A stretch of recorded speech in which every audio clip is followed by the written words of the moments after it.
அனுதினமும் இயேசுவோடு என்கிற இந்த காலை தியானத்தில் இனி வரப்போகிற சோதனை காலங்களுக்கு கிருபையின் வாசல் அடைபட்ட பிறகு நாம் எப்படி இந்த சோதனைகளுக்கு தப்புவது என்று தியானித்து கொண்டிருக்கிறோம். இன்றைக்கு எஸ்தர் ராஜாத்தியின் புஸ்தகம் 7ஆம் அதிகாரம் 3வது வசனத்தை உங்களுக்காக நான் வாசிக்கிறேன். அப்பொழுது ராஜாத்தியாகிய எஸ்தர் பிரதியுத்தரமாக, ராஜாவே, உம்முடைய கண்களில் எனக்கு கிருபை கிடைத்து ராஜாவுக்கு சித்தமாயிருந்தால் என் வேண்டுதலுக்கு என் ஜீவனும் என் மன்றாட்டுக்கு என் ஜனங்களும் எனக்கு கட்டளையிடப்படுவதாக. இரண்டாவதாக, மன்றாட்டு ஜெபம். மன்றாட்டு ஜெபம் என்பது நாம் மற்றவர்களுக்காக தேவ சமூகத்திலே அழுது புலம்பி ஜெபிப்பது, ஆத்ம பாரத்தோடு ஜெபிப்பது, அது மன்றாட்டு ஜெபம். யூதர்களுக்கு அன்றைக்கு ஆபத்து என்று சட்டமெல்லாம் யூதர்களுக்கு விரோதமாய் தயாரிக்கப்பட்டு விட்டது. இன்றைக்கு ராஜஸ்தான் மாநில சட்டமன்றத்திலும் சத்தீஸ்கர் மாநிலத்தினுடைய சட்டமன்றத்திலும் சட்டமே ஏற்றிவிட்டார்கள்.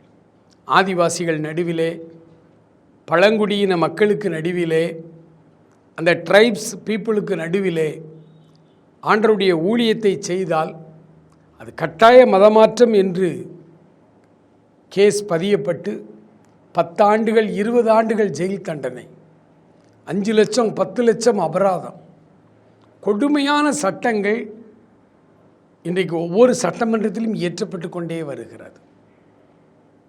பொய்யான குற்றச்சாட்டுகள். இப்படி அரசாங்கம், ஒன்றிய அரசாங்கமும் அந்த சில மாநில அரசாங்கமும் இணைந்து கிறிஸ்தவர்களை ஒடுக்கி, கிறிஸ்தவர்கள் ஊழியம் செய்ய முடியாதபடி, நியாயமான ஊழியங்கள் கூட செய்ய முடியாதபடிக்கு இன்றைக்கு சட்டங்கள் ஏற்றப்பட்டு விட்டது. அன்றைக்கு 127 நாடுகளை அரசாண்ட அகாஸ்வேரு ராஜா துஷ்ட ஆமானுடைய சதி திட்டத்தினாலே எல்லா யூதர்களையும் கொலை செய்ய சட்டம் போட்டுவிட்டார். இந்த சட்டம் வெளியான போது எஸ்தர் ராஜாத்தி மன்றாடி ஜெபிக்கிறாள். தன் தோழிகளோடு சேர்ந்து மன்றாடி ஜெபிக்கிறாள். பிரியமானவர்களே, நம்முடைய அதிகாலை ஜெபம் 3 மணியிலிருந்து 6 மணி வரைக்கும் ஜெபம் என்று நேற்றைய தினத்திலே நம்ம தியானித்திருந்தோம். இந்த 3 மணியிலிருந்து 6 மணி வரைக்கும் உள்ள ஜெபத்தில் 1 மணி நேரம் இந்த தேசத்தின் பிரச்சனை உள்ள மாநிலங்கள், பிரச்சனை உள்ள மாவட்டங்கள், பிரச்சனை உள்ள பகுதிகளுக்காக நாம் அதிகமாக ஜெபிக்க போகிறோம், மன்றாட போகிறோம். ஒருவேளை நீங்கள் நினைக்கலாம், அப்படி மன்றாடி ஜெபிக்கிறதுனால தேசத்தின் சட்டத்தை மாற்றிவிட முடியுமா? முடியாது. ஏனென்றால் இந்த தேசம் ஒரு இருண்ட காலத்துக்குள் வரணும், ஒரு உபத்திரவத்திற்குள் வரணும் என்பது தேவ சித்தம். ஆகவே ஒவ்வொரு மாநிலமாய் வாசல்கள் அடைபட்டு கொண்டே வருகிறது.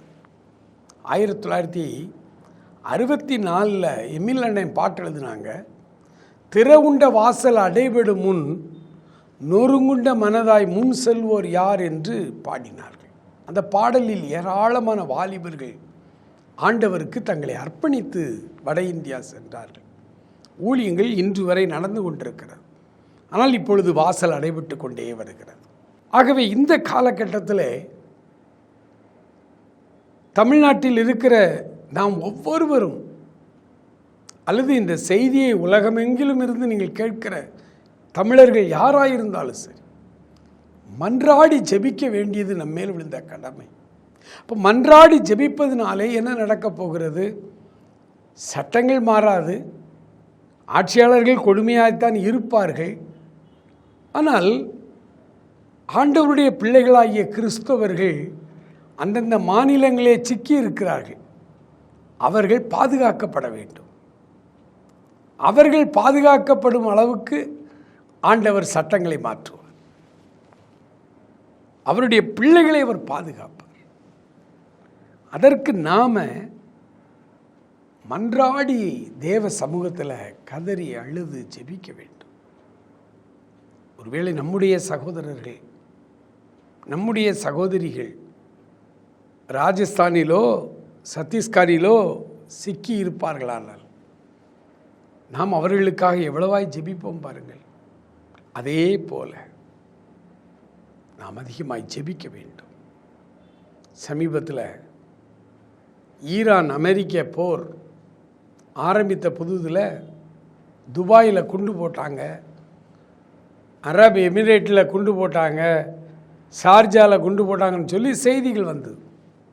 நம்முடைய தமிழ்நாட்டிலிருந்து ஏராளமான நம்முடைய சொந்தங்கள் துபாயில் அரபு நாடுகளில் வேலை நிமித்தமாக அங்கே இருக்கிறாங்க.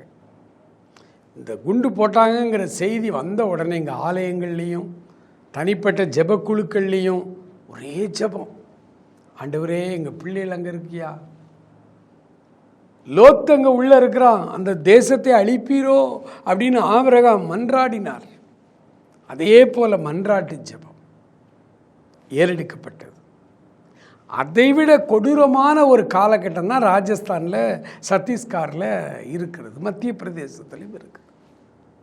ஆகவே இந்த மாநிலங்களுக்காக நாம் அதிகமாக மன்றாட்டு ஜெபத்தை நாம் துவக்க வேண்டும். பிரியமானவர்களே, இந்த யாரெல்லாம் அந்த மன்றாட்டு ஜெபத்தில் நான் என்னை ஈடுபடுத்தி கொள்ள விரும்புகிறேன்றவங்க உடைய மொபைல் நம்பரையும் பேரையும் எங்களுக்கு ஷேர் பண்ணுங்கள். நாம் எப்படி ஜெபிக்கணும், எதுக்காக ஜெபிக்கணும் என்று உங்களுக்கு ஜெபக்குறிப்புகளை வழங்க நாங்கள் ஆயத்தமாக இருக்கிறோம்.